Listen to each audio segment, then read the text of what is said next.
shards. And that would, for example, file ID 0, mod, we have 2 shards here, we'll give 0, hey, it should label shard 0. File ID 1 comes in, we mod it by 2, remainder is 1, we direct it towards shard 1. And you can see here, that basically gives you an evenly distributed set of data. Basically, all of our even file IDs are going onto one shard, all of our odd file IDs are going onto another shard. So that's basically for a good way of scaling up writes. So basically what you're doing is you're splitting all of your write requests over multiple machines. Then what you need to be able to do is, distribute read requests over multiple machines. And what we use for that is what's called replication. So MySQL supports replication at the MySQL level.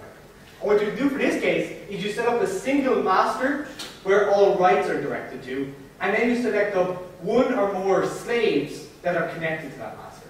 And what happens is any write request that comes into a master, so any write request that comes into the shard 0 master there, will be automatically replicated to all of our slaves. So in this case here, connected to shard 0, we have 2 slaves. So they will have a full copy of the data set that's living on shard 0.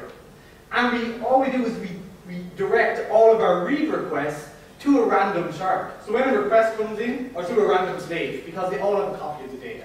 So when a request comes in, we say, this is a read request, and it's for file 0.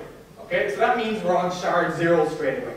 Okay, what are these slaves that are connected to shard 0? Randomly pick one of them and send a request to that. Okay, so you can see here how we split our write requests amongst multiple shards, and then we split our read requests amongst multiple slaves.